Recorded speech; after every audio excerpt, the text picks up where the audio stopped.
한판 브리핑 민동기 평론가 나오셨습니다. 어서 오십시오. 안녕하십니까. 예, 자, 어젯밤 베이징 올림픽 쇼트트랙 경기 판정 논란 아직도 뜨겁죠? 황대현 선수하고 이준서 선수가 실격 판정을 받았습니다. 예. 우리 올림픽 선수단장이 오늘 베이징 현지에서 긴급 기자회견을 가졌는데요.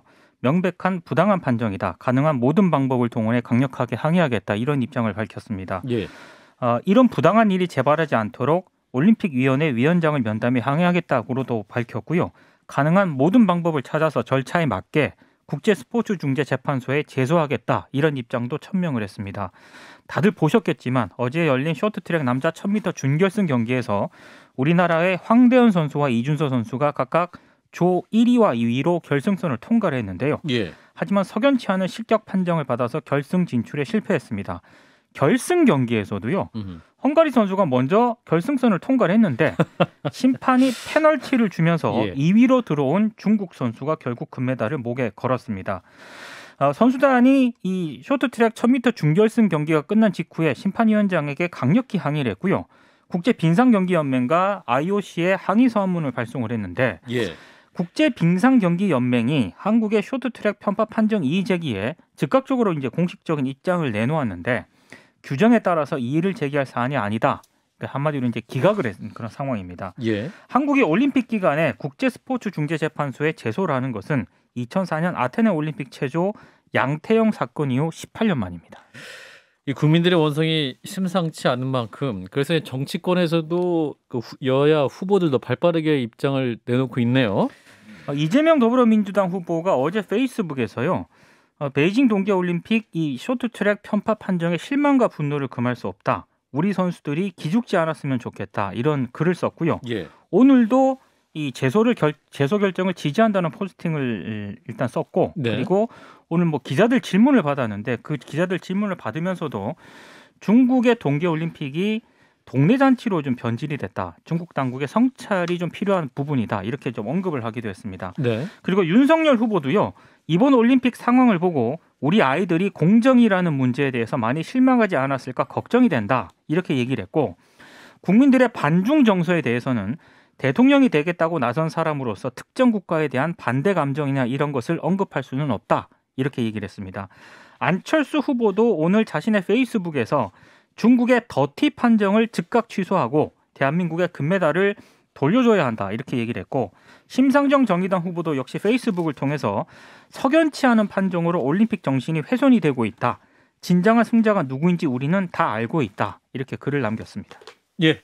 여기서 베이징 현지에 나가 있는 토리노 동계올림픽 그 쇼트트랙 3관왕 출신이죠. 진선유 KBS 해설위원과의 인터뷰. 현지 사정상 그 사전 녹음으로 진행했는데요. 잠시 듣겠습니다. 위원님 안녕하세요. 네, 안녕하세요. 예, 지금 황대현 선수, 이준서 선수의 실격 판정 많은 분들이 분개하고 계시는데 현장에서 직접 보시고 해설도 하셨죠. 어떤 생각 드셨습니까? 현장에 있었던 만큼 저도 더 황당하고 어이가 없었던 경기였던 것 같아요. 예, 실제 개막 네. 전부터 이 중국의 이 판정에 대한 그 불길한 예감 말하는 분들이 많았었습니까? 네, 저도 솔직히 예상은 했었고 여기가 또 홈 어드밴테이지가 있기 때문에 많이 걱정은 했었는데 예. 솔직히 이 정도까지 편파 판정일 줄은 몰랐어요. 아하, 그렇군요. 중국 선수 두 명이랑 같이 이제 준결승을 타면서 수원리 선수가 황대현 선수를 굉장히 마크하고 탔었는데 예. 황대현 선수가 그거 지장받지 않고 정말 멋있게 아웃으로 초월하는 척하면서 인코스로 파고 들었는데 예. 이제 우리나라에서는 와 진짜 완벽한 경기다. 저걸 어떻게 들어가냐. 잘 들어갔다. 기가 막히게 들어갔다. 이런 반응이었는데 그거를 이제 뒤늦은 레인 변경으로 이렇게 실격을 줘버리니까 정말 허무하더라고요. 저도 방송을 보면서 이제 해설위원분들이 정말 잘 들어갔다 이렇게 찬사를 보냈었는데 그거를 이제 반칙이라고 그러니까 그럼 이거 어떻게 이해됩니까? 네. 이 추월 시점도 그 선수들 개인이 경기 운영을 하는 거죠. 어느 시점에 상대 추월이 허용된다 이런 게 없는 거 아닌가? 있습니까? 없습니다. 추월하고 싶을 때 아무 때나 추월하면 됩니다. 그런 거잖아요. 근데 이 추월했다고 이게 탈락이 된 거네요. 그럼 사실상. 네, 추월을 늦었다고 이제 판단을 한 거죠, 심판분들은. 제가 봤을 때 전혀 지지장을 주지 않았는데 심판들은 그렇게 봤나 봐요. 저도 이해가 여전히 안 가는데 황대현 선수 이제 그 실격 판정도 충격이 가시기도 전에 또 이준서 선수도 레인 변경하면서 반칙했다는 이유로 실격당했잖아요. 일단 황대현 선수의 이제 사건을 겪고 이제 이준서 선수가 바로 탔기 때문에 예. 그리고 이제 헝가리 선수가 이준서 선수를 인코스 추월하려고 하다가 이제 넘어졌기 때문에 솔직히 불안은 했어요. 황대현 선수는 아무것도 안 했는데도 실격을 당해서. 그렇죠. 네, 그리고 또 3등이 중국의 우다징 선수가 3등을 들어와서 예. 우리나라 선수를 실격을 줘야 우다징 선수가 올라갈 수 있으니까. 예. 경기 끝나자마자 심판이 비디오 플레이를 보는 게 굉장히 불안했었죠. 아하. 그래서 아니나 다를까 나쁜 예감은 한 번도 틀린 적이 없군요. 그 전에 너무 허무한 행동들을 많이 하니까 정말 그렇더라고요. 아하. 그 어제 이제 헝가리 선수가 1등으로 들어왔는데 중국 선수가 이제 거의 결승선 통과하면서 밀치는 모습까지 나왔었거든요. 근데 어떻게 또 이런 판정이 번복이 돼서 이게 중국 선수가 금메달을 딸 수 있는 상황이 됐는지 그걸 좀 한번 여쭤보고 싶어요. 일단 저도 정말 헝가리 선수가 1등을 들어와서 이제 판정까지 손을 모으면서 기다리고 있더라고요. 아하. 그 모습이 정말 너무 안타까웠고 오죽했으면 그 선수도 손 모으면서 판정을 기다릴까 싶었는데 아하. 아니나 다를까 그렇게 판정이 나와서 진짜 헝가리 선수들도 허무하겠다. 이건 같이 제소해야 된다 생각을 했죠. 그 1등을 했던 그 헝가리 선수도 뭔가 나의 금메달이 끝날 때까지 끝난 게 아니라는 것을 명확히 알고 있었던 그런 상황이었네요. 뺏길 것 같은 느낌을 받았던 것 같아요. 아하. 그 황대현 선수, 이준서 선수 모두 이제 비디오 판독 끝에 실격 판정이 내려진 건데 이 비디오 판독은 어떻게 하는 건가요? 몇 분이 판단하는 겁니까? 현장에서 스케이트 타고 왔다 갔다 하시는 분도 보이던데. 일단은 주심이 거의 보고요. 예. 비디오 플레이 해주시는 또 비디오 레프리가 있거든요. 안에서. 예. 그분과 이제 얘기를 하고 이제 판단이 안 설 때는 부심이랑도 얘기를 하는 걸로 알고 있는데 혼자 계속 판단을 하시더라고요. 혼자 판단한 것 같다. 네, 주심 혼자 계속 비디오 플레이를 본 것 같아요. 아하, 그렇군요. 이제 진선유 해설위원님이 이제 올림픽 경기 나갈 때면 항상 듣는 소리가 심판은 우리의 적이다라는 말씀을 많이 하셨는데 이게 이런 식의 편파 판정이 종종 있는 경우가 있었던가 봅니다. 왜냐하면은 우리나라가 워낙에 이제 쇼트트랙 강국이다 보니까 옛날부터 이제 올림픽에서 유난히 우리나라 선수들을 잘 잡거든요. 다른 나라였으면 봐줬을 법도 한 실격 사유를 이제 우리나라는 안 봐주고 약간 이런 상황이 많았었는데 이 정도까지 편파 판정은 솔직히 하지 않았거든요. 근데 이게 아무리 그래도 이게 스포츠이기 때문에 그 국제 스포츠 중재 재판소 CAS에 제소하기로 했는데 이 CAS 스포츠 중재 재판소가 판정을 뒤집는 경우도 있습니까? 거의 힘들다고 봐야 돼요. 아하, 그렇군요. 그 우리 선수들 지금 분위기는 어떠신가요? 그 우리 진선유 해설위원도 우리 선수들 후배니까 곁에서 보시고 말씀 나누셨을 텐데. 저희도 아까 안 그래도 물어봤는데 예. 지금 분위기 선수들은 오히려 더 불타올랐다고 그러더라고요. 불타오르고 있습니까? 네. 저희도 뭐 선수들랑 같이 짐 싸서 내일 당장 가자 막 이런 얘기는 했었는데 그래요. 솔직히 선수들이 보이콧하기에는 그동안 너무 노력한 게 많기 때문에 선수들은 경기를 계속 해야 된다고 생각을 해요. 예, 아직 경기가 남았는데 내일 남자 1500m 준준결승, 여자 1000m 예선을 비롯해서 많은 경기가 남아 있습니다. 우리 진선유 해설위원께서 우리 후배들을 위해서 조언 한 말씀 해주시면. 솔직히 이틀 경기 했지만 우리나라 선수들이 이제 못 타서 이런 판정을 받은 게 아니라 심판으로 인해서 이런 판정을 받았기 때문에 지금까지도 잘했지만 더 확실하게 게임을 해서 이제 본인들이 더 보여줬으면 좋겠어요. 오히려 저도 진짜 중국 선수들을 아예 눌렀으면 좋겠네요. 네, 우리의 압도적인 실력으로 중국 선수를 이기면 좋겠다라는 말씀을 주셨습니다. 오늘 말씀 여기까지 듣겠습니다. 고맙습니다. 네, 들어가세요. 네, 지금까지 진선유 KBS 쇼트트랙 해설위원이었습니다. 네, 인터뷰 함께 들으셨고요. 자, 두 분은 어제 경기 어떻게 보셨는지 진 작가님부터. 솔직히 좀 보진 못했는데요. 편파 판정이 분명합니다. 저는 진짜 못 보셨어요? 아니 뭐 우리 선수 둘 탈락한 건 몰라도 예. 결승선에 들어온 또 핀란드 선수까지 그러고 헝가리 선수 중국 선수들이 그냥 쭈루루 타는 걸 보게 되니 이건 좀 심하지 않나라는 느낌이 좀 들었습니다. 네, 김 소장님 어떻게 보셨는지. 저는 경기 저도 이제 그 당시에 방송을 하고 있어 집에 들어갔는데 제 아이들이 그렇죠. 굉장히 상기된 얼굴로 다들 열이 받아갖고 예. 중국 욕을 한창 하고 있더라고요. 아하. 그래서 저도 비디오를 돌려봤는데 예, 욕이 정말 그냥 터지더라고요. 오늘 이 얘기를 몇 번 듣는지 모르겠어요. 그러니까 다들 열받아가지고 그러니까 하루 종일 지금 몇 번을 만나는 돌려봐도 이해를 사람마다. 모르겠었는데 황대현 선수가 그 개인 인스타그램에다가 이런 글을 올렸더라고요. 장애물을 만났다고 반드시 멈춰야 하는 것은 아니다.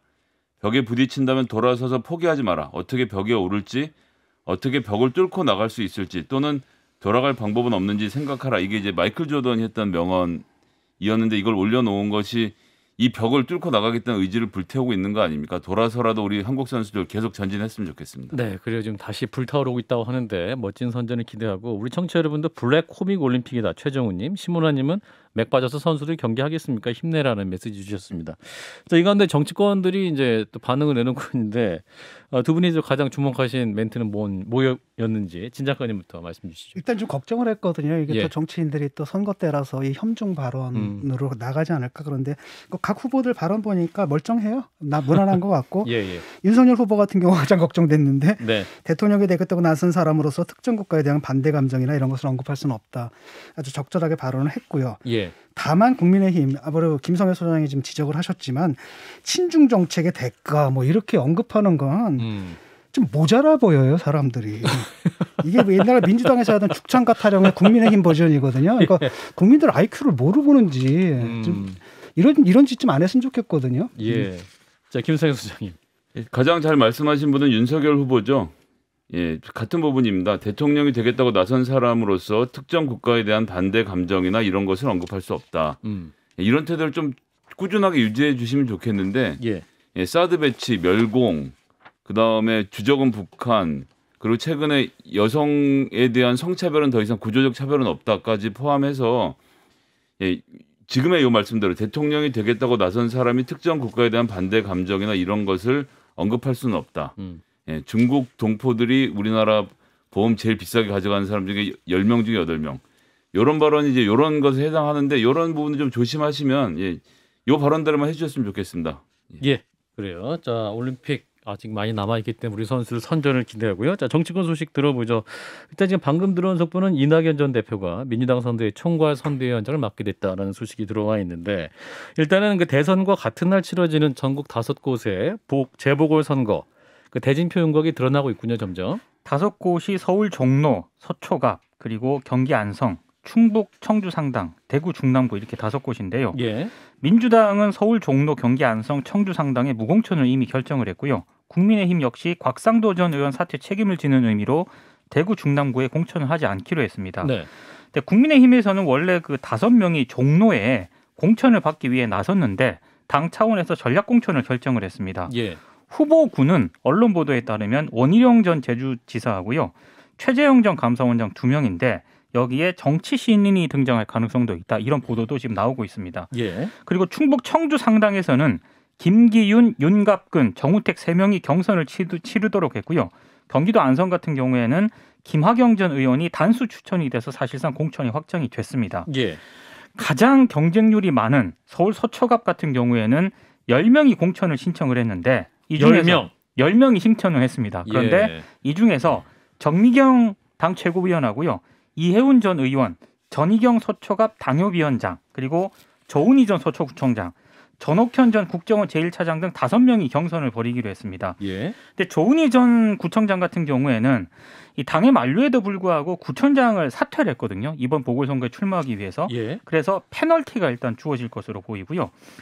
경선은 당원 50%, 국민 여론조사 50%를 반영을 하기로 했고 경선은 오는 12일에 진행이 됩니다. 근데 만약에 경선에서 과반 득표자가 없을 경우에는 11일에 상위 1, 2위를 대상으로 결선을 진행을 하고요. 여성과 정치 신인 같은 경우에는 당원 동기에 따라서 10%의 가산점이 좀 부여가 됩니다. 그리고 지금 대구 중남구 같은 경우에는 국민의힘이 공천하지 않기로 하면서 민주당 대 무소속 구도가 형성이 될 것으로 보입니다. 민주당은 이 대구 출신의 젊은 정치인인 백수범 변호사를 전략 공천하기로 했고요. 예. 국민의힘에서는 일단 당적을 가진 10명 정도가 예비 후보로 등록을 했는데 일부를 제외하고는 대부분 이미 탈당 의사를 밝혔거나 탈당을 고민하는 것으로 알려지고 있습니다. 그리고 민주당은 이번에 서울 서초갑에 이정근 지역위원장을 공천을 하기로 했습니다. 예. 자, 한편 이제 종로의 이제 전략 공천, 이제 안철수 후보를 할 수도 있다. 이런 보도들이 나오고 있는데, 근데 오늘 안철수 후보는 단일화 얘기에 대해서 다시 선을 그었습니다. 관훈클럽 초청 토론에서 이 문제가 계속 질문이 나왔거든요. 예. 안철수 후보가 국민의힘 내부에서도 합의가 되지 않은 상황에서 어떠한 제안이 나올 수 있을까 생각을 한다. 직접적으로 본인이 어떤 제안을 받은 적은 없다. 이렇게 얘기를 했습니다. 그리고 지금 윤석열 후보가 후보자 간 담판을 하자 이런 취지의 발언을 했는데 예. 여기에 대해서 어떤 좀 생각을 가지고 있느냐 이런 질문도 받았거든요. 예. 단일화에 대해서 고민하고 있지 않다 보니까 방식에 대해서 고민해 본 적은 더더욱 없다. 이렇게 선을 그었습니다. 그리고 DJP 방식의 어떤 공동정부를 언급한 데 대해서도 양당 어느 쪽이 집권을 하더라도 여전히 내각도 국민도 반반으로 나뉘어져 있을 것이다. 자신이 유일하게 실질적인 국민통합 내각을 만들 수 있는 적임자다. 이런 점을 강조를 했습니다. 그리고 민주당 이재명 후보가 공동정부 통합정부를 또 제안을 하지 않았습니까? 예. 여기에 대해서도 현재 기득권 양당에서 주장하는 공동이나 연합 이런 쪽은 두 정당 구성원들 내부로 국한하고 있는 것 같은데 자신은 전 국민 통합 내각이기 때문에 차이가 있다. 이렇게 얘기를 했고요. 그리고 오늘 일부 언론이 국민의힘 김종인 전 총괄선대위원장하고 민주당 이재명 후보가 면담한 직후에 네. 안철수 후보도 최재천 전 새정치민주연합 의원을 만나가지고 민주당과의 단일화 조건 논의를 했고 국민의힘 측에는 총리직을 요구했다. 이런 보도가 있었거든요. 예. 근데 이 보도에 대해서 국민의당은 새빨간 거짓말이다. 그리고 언론중재위원회에 제소하겠다. 그러니까 사실이 아니다라는 입장을 밝혔습니다. 예. 자, 재보선 얘기 계속되고 있고 단일화 얘기 계속 핫 이슈인데, 자, 역시 정치 1번지 종로 누가 나올까요? 관심인데 누가 나올까요? 진 작가님.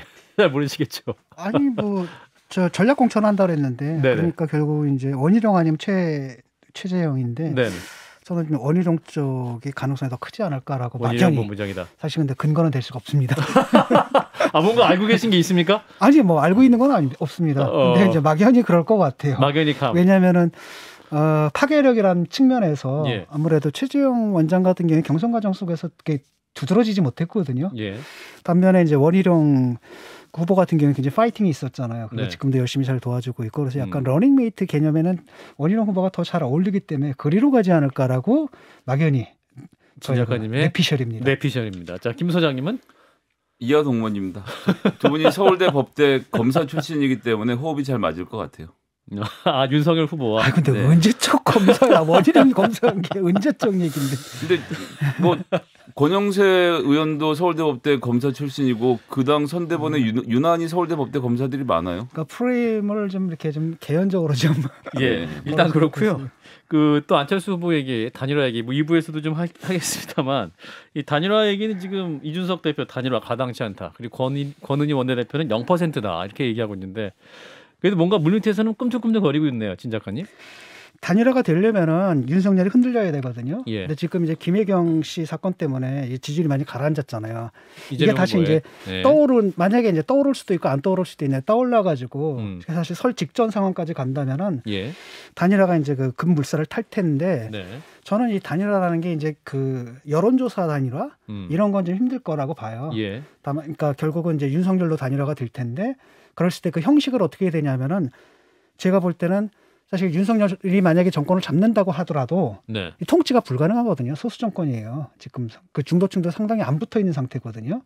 바로 그렇기 때문에 좀 더 넓은 차원에서 공동정부나 연합정권이나 아니면은 통합의 정치 이런 커다란 정치의 차원에서 접근을 하는 거예요. 그리고 그 안철수 후보나 그다음에 윤석열 후보나 정권 교체는 대회는 둘 다 동감하잖아요. 네. 근데는 그 교체한 다음에 그 다음에 정권이 유지 가능해야 될 거 아니에요. 그것을 그리는 차원에서 얘기가 되는 게 맞고요. 그때는 김정인 위원장의 역할이 좀 생길 수가 있겠죠. 김 소장님. 일단 안철수 후보가 말씀하신 대로 불안하다라고 하면 제가 생각하기엔 윤석열 후보도 그렇지만 이재명 후보 입장에서는 안철수 윤석열이 단일화가 될 경우에는 대선에서 이길 확률이 굉장히 줄어들게 됩니다. 그러니까 안철수 후보를 중립지대에 놔두거나 아니면 오히려 당겨오는 것이 저는 이재명 후보로서는 승리로 그칠 수 있는 카드라고 생각하기 때문에 거기에 대한 노력을 할 거라고 보고요. 예. 아까 전에 그 브리핑하실 때 그 최재천 안철수 만남 말씀하셨는데 최재천 김종인 안철수가 같이 만난 것이었지 않습니까? 네. 그렇게 놓고 봤을 때 안철수 김종인 만났다면 김종인 박사가 윤석열 후보에게 같이 가자라고 설득했을 가능성이 있는데 최재천 의원이 껴 있었다라고 하는 것은 김종인 박사의 단일화 그림이 새롭게 그려질 가능성도 여전히 남아 있다.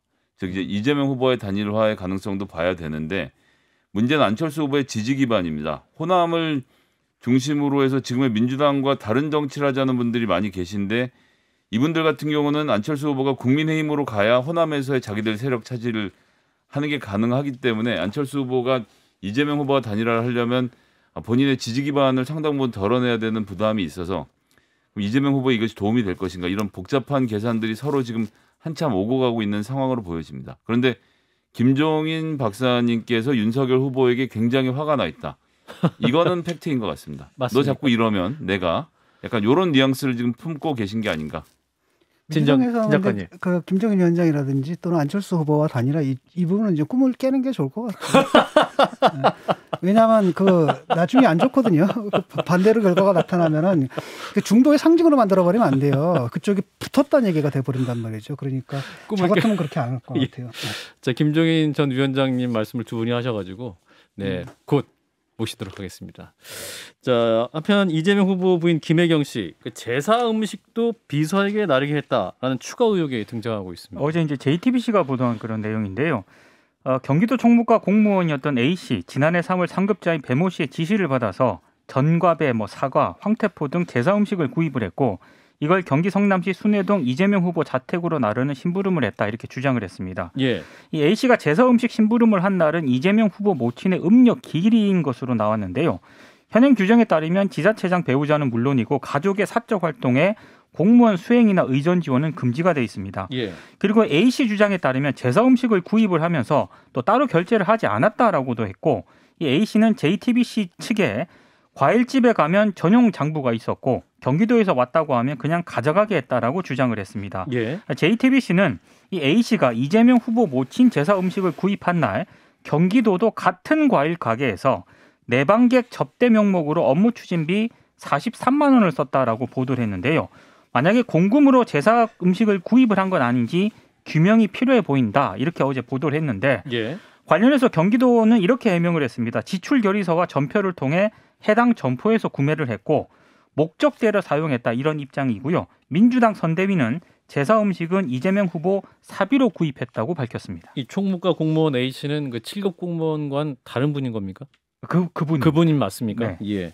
자, 한편 김혜경 씨 그 의전 논란에 대해서 민주당 선대위 대응 기류가 좀 달라지고 있군요. 그러니까 우상호 민주당 그 선대위 총괄선대본부장이 오늘 그 김혜경 씨 공무원 사적 심부름 의혹에 대해서요. 지금 비서실 직원들의 문제가 상당히 선거에 영향을 많이 미치고 있다. 심각하게 보고 있다. 이렇게 얘기를 하면서 예. 김건희 씨 문제처럼 본인들이 직접 관련된 사안은 아니라 이 정도의 해명과 사고로 대응하는 게 맞다는 게 캠프의 입장이다. 이렇게 얘기를 하면서도 어쨌든 국민들 마음에 심려를 끼쳤기 때문에 자숙하는 기간을 갖는다는 스탠스를 취하고 있다. 이렇게 얘기를 했습니다. 예. 그리고 강병원 민주당 최고위원도 오늘 KBS와의 인터뷰에서요. 이런 사안일수록 좀 더 냉정하고 차분하게 그리고 국민의 눈높이에서 바라볼 필요가 있다. 이렇게 얘기를 했는데 후보나 배우자께서 이런 부분에 대해서 국민들께 진지하게 사정을 말씀드리고 사과하시는 게 필요하지 않겠나 이렇게 얘기를 했습니다. 그러니까 이전에 사과는 있었지만 추가로 사과를 해야 된다. 그렇습니다. 예. 네. 자, 이러한 입장을 어떻게 들으셨는지 진 작가님부터 말씀 주시죠. 일단은 가장 큰 문제가 후보와 후보 부인의 문제거든요. 예. 그러니까 해명이 지금 거짓말이에요, 자꾸. 그러니까 거짓말을 했다가 들통나고 이 제사 음식도 그렇잖아요. 이거 누가 봐도 거짓말이잖아요. 거짓말이 안 하는 걸 증명하려면 그날 43만 원어치 이걸 산 사람이 누구냐. 그러니까 이분은 가가지고 장부에 달아놓기만 했다 그러잖아요. 근데 예. 이렇게 되면 랠리가 자꾸 길어지거든요. 그래서 후보와 부인이 사과를 했다 그러는데 실제로 사과한 게 아닙니다. 나는 책임이 없고 밑에 사람이 다 했다라고 책임을 가지고 전가하고 있단 말이죠. 네. 그 다음에 이제 그 현근택 대변인, 네. 그 다음에 우상호, 그 다음 송영길 대표, 국민의 염장을 지르거든요. 계속 이런 방식으로. 그래서 이걸 빨리 끝내야지 빨리 그 대중의 그 기억에서 사라지게 만들어야 되는데 네. 랠리를 자꾸 끌어 이걸 진실 게임을 만들게 되면 당연히 저쪽에서 들고 있기 때문에 또 거짓말이지 이렇게 나올 거고 이분들도 쓸데없이 이게 방어를 하다가 국민들 염장만 지르거든요. 그래서 역효과를 내고 있어요 지금 이게. 김성애 소장님. 예, 드물게 진중권 작가 의견에 동의합니다. 간단합니다. 그냥 이걸 뭐냐면 여러 지자청들 동의했으니까 제가 얘기할게요. 예, 그래. 너무 좋아하지 마시고. 예. 근데 이제 기뻐. 예. 특히 의원들이 자기도 비서한테 이런 거 시킨다. 송영길 대표를 포함해서 예. 정말 열받는 얘기예요. 저도 국회 보좌진으로 있으면서 수많은 의원님들과 함께 일하고 어떤 분들 모시고 어떤 분들 같이 일하고 해봤지만 네. 이렇게 시키는 사람 없습니다. 잘 없어요. 뭐 자기들이 했다고 하니까 그 사람들 빼고 얘기하겠는데 잘 없고요. 이렇게 안 합니다. 김현 의원 같은 경우는 대리운전 사고가 왜 생겼습니까? 8시에 그 수행하시는 운전하시는 분 퇴근하시라고 하고 자기가 대리운전 불렀다가 사고 생긴 거거든요. 그럴 정도로 의원들이 이 함께 일하는 직원들을 동료로 생각하고 일을 하는데 이런 식의 해명을 해서 사람들의 부하를 더 치매게 만들 이유가 어딨냐. 진솔하게 사실관계를 말씀하시는 거 사과하는 것 외에는 다른 답이 없어 보입니다. 예. 자, 이재명 후보의 선택은 어떤 게 남아 있을까요? 진 작가님도 짧게 말씀해 뭐 주시면. 선대회사에 성남특검을 빼야 한다는 말이 내부에서 나오고 있는데 네. 그 재미있게도 뭐냐면 제가 이거를 갖다 지적을 했다 이게 고발당한 거예요. 뭐 어디 고발당하셨어요? 이 사람들에 의해서. 예. 자, 김성애 소장님. 사실관계를 해명하고 사과하는 수밖에 없습니다. 다른 답이 있지 않다는 것. 뭐 지금 800장 이런 얘기 나오는데요. 네. 가진 것들이 뭐가 더 나올지 모르는 상태에서는 포괄적으로 좀 사과를 하고 이 문제를 좀 빨리 지나갔으면 좋겠습니다. 예. 특히 주변에 계신 분들 엄호를 잘못하시지 않았으면 좋겠어요.